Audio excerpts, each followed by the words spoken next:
Hello and welcome to the bonus tutorial in this exterior modeling and rendering tutorial series. I just wanted to add something to the series that was lacking. After I watched this photo, I saw that the sky is a little bit darker than the entire image. I would like to make the sky a little bit brighter. In order to do this, I'm going to use the alpha channel method, which means that I'm going to export from 3D Studio Max an image where only the sky is white and everything else is black. And then I'm going to import it into Photoshop and use it as a mask. So the changes that I make will affect only the sky.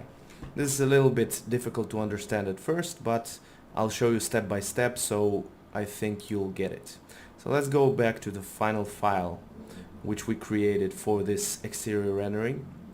Now what I want to do is I want to capture the sky only.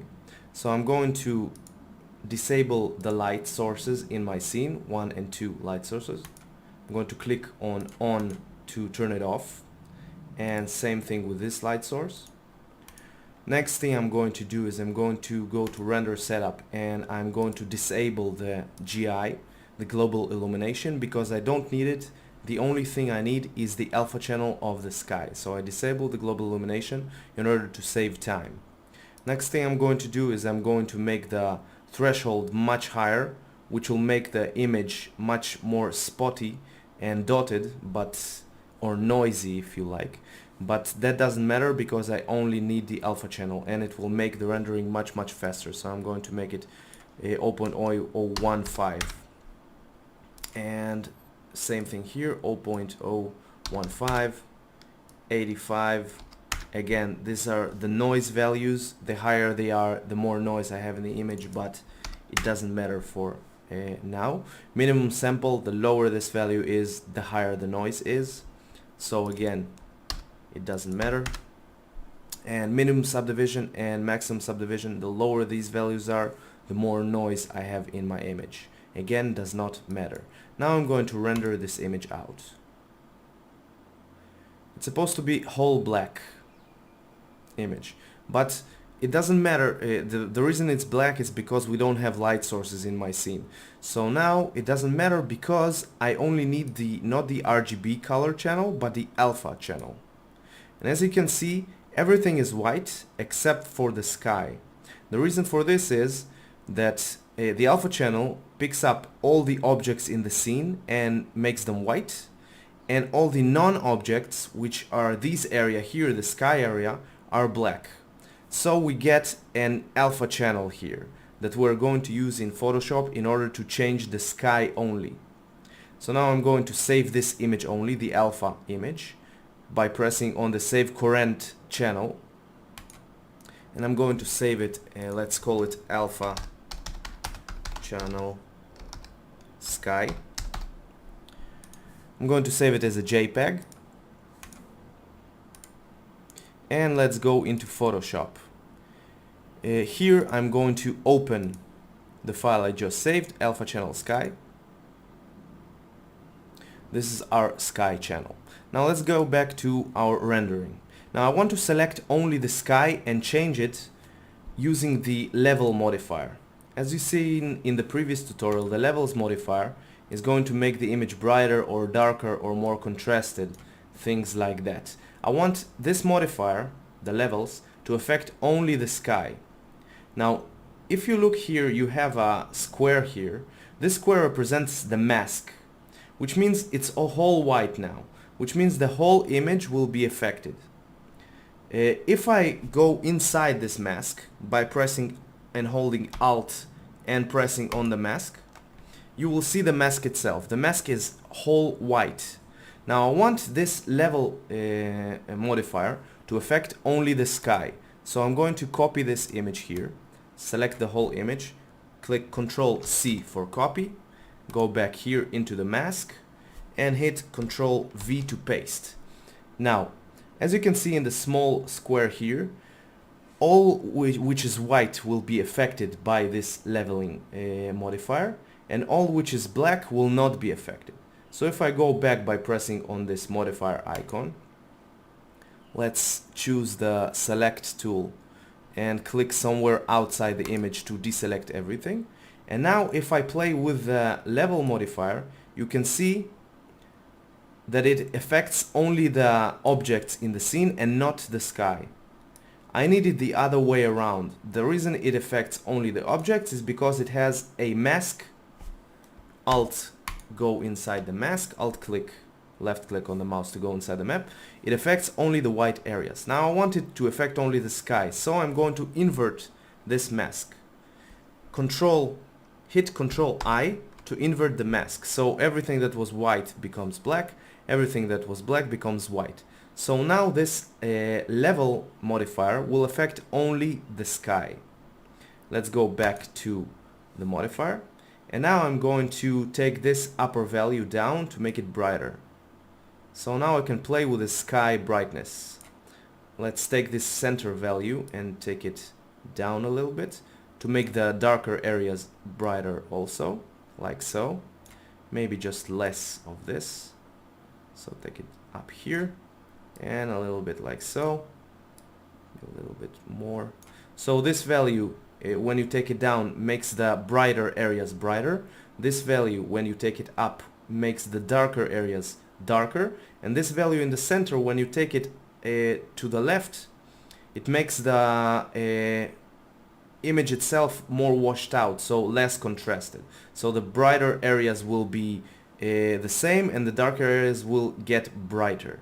So if I play with this, it becomes a whole white at some point. So I want to make it something like 1.3 and take this down to 180 to make it brighter. Maybe 200, not 180. This is fine.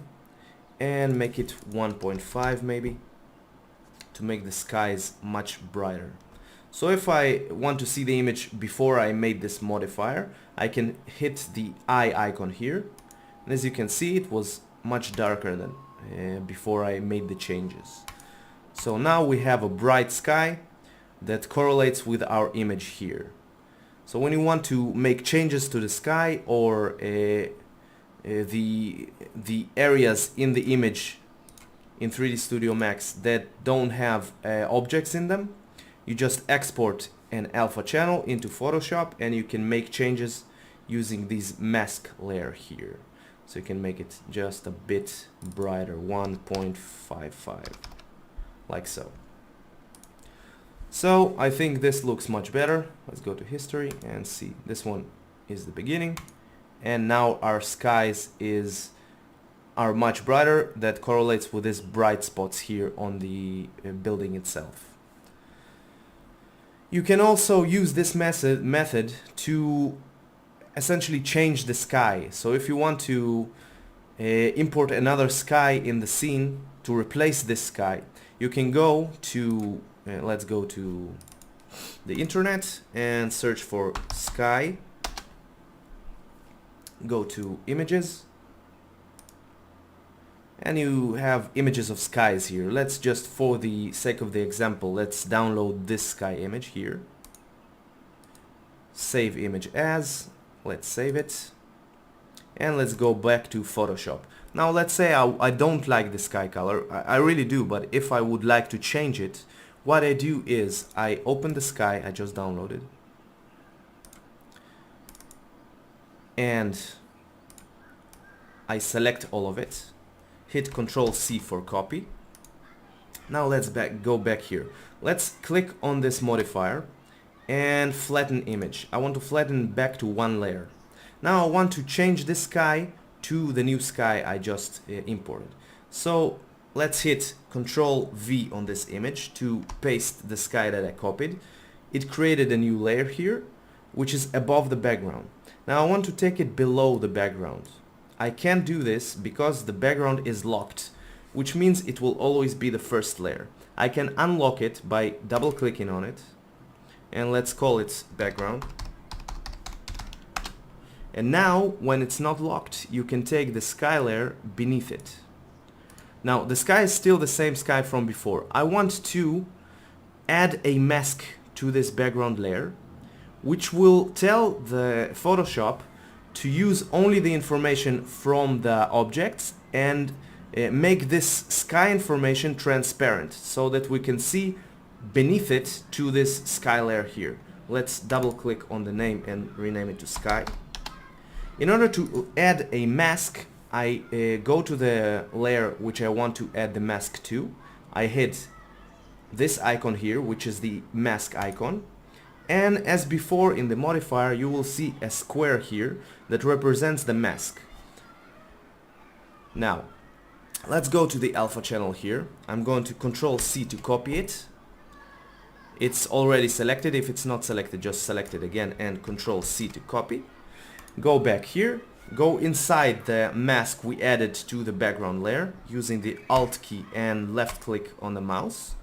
And Control V to paste the mask that I want to use. Now, this is the right mask for this image. Now, the mask will tell this layer, the background layer, to only take the information which is in the white areas and make the information in the black area completely transparent. So if I go back here now, you can see that this layer, the sky, is transparent, and I can see to the layer beneath it, which is the sky layer. I can move it, only the sky layer. I can take it down, and as you can see, you can place a new sky as a replacement to the old one. So this is the way that masks and alpha channel works in 3D Studio Max and Photoshop. So I'm not going to use this sky mask, so I'm going to right click and delete it, delete the layer, and I'm going to right click on the mask and delete layer mask, because the sky here is very nice, so I'm going to use this one. Okay, thanks for watching, and I'll see you in the next tutorial series.